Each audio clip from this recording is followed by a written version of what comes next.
ফারাক্কায় কোটি কোটি টাকা ব্যয়ে তৈরি জল মার্গ বিকাশ প্রকল্পের জেটিতে নিরাপত্তা নিয়ে উঠেছে বড় প্রশ্ন। পর্যাপ্ত ব্যারিকেড ও হাই সিকিউরিটি ফেন্সিং না থাকায় ঝুঁকি নিয়ে নদী পারাপার করছেন নিত্যযাত্রী থেকে শুরু করে সাইকেল মোটরসাইকেল আরোহীরা।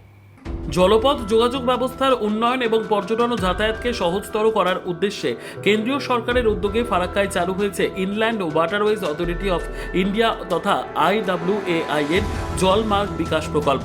এই প্রকল্পের আওতায় তৈরি কমিউনিটি জেটি বা ঘাটগুলি দিয়ে প্রতিদিন শত শত মানুষ এবং দুই চাকার যানবাহন নিয়ে পারাপার করেন। তবে এই আধুনিক পরিকাঠামোর সুফল কতটা সাধারণ মানুষ পাচ্ছেন তা নিয়ে বর্তমানে বড়সড় প্রশ্নচিহ্ন তৈরি হয়েছে। ফারাক্কার ঘোড়াপাড়ায় ঘাট সংলগ্ন জলমার্গ বিকাশ প্রকল্পের এই জেটিগুলিতে সুরক্ষার পর্যাপ্ত বালাই নেই বললেই চলে। জেটির চারপাশে নেই শক্তপোক্ত কোনো আধুনিক ব্যারিকেড বা হাই সিকিউরিটি ফেন্সিং যা যাত্রীদের সুরক্ষা নিশ্চিত করতে পারে। এর ফলে জলপথে যাতায়াতের সময় নৌকা বা ভিসলে ওঠার আকচাকচিতে যে কোনো মুহূর্তে বড়সড় দুর্ঘটনার আশঙ্কা থেকেই যাচ্ছে। বিশেষ করে এলাকার নিত্যযাত্রী এবং সাইকেল মোটরসাইকেল নিয়ে নদী পারাপার করা সাধারণ মানুষ চরম ঝুঁকির মধ্যে এই জেটি ব্যবহার করছেন। অন্যদিকে জেটি সংলগ্ন জলভাগে কচুরিপানার জঙ্গল ও জলজ উদ্ভিদের বারবার কারণে জলযান চলাচলে মারাত্মক বিঘ্ন ঘটছে।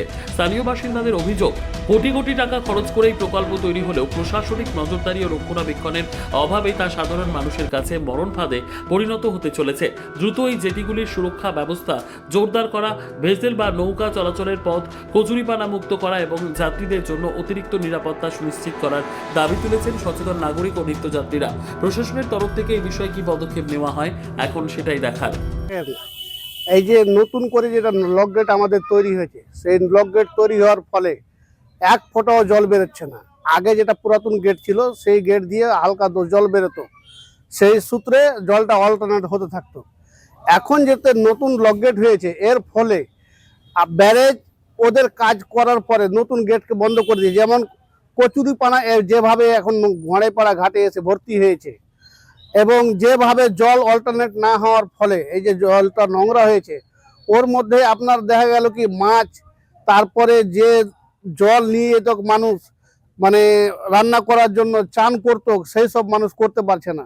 সেই সব জলটা এতটাই বিষাক্ত হয়ে গেছে কি গায়ে মানুষের জ্বালা শুরু করে দিয়েছে চান করছে। তো এরকমভাবে ঘোড়াপাড়া থেকে নিয়ে শুরু করে নিসেন্দ্রা পর্যন্ত। তাই ফারাক্কা ব্যারেজের কাছে অনুরোধ করছি, আপনারা ইমিডিয়েটলি এই নৌকা ঘাটে এসে ভিজিট করুন এবং আপনারা এটার একটা ব্যবস্থা করুন।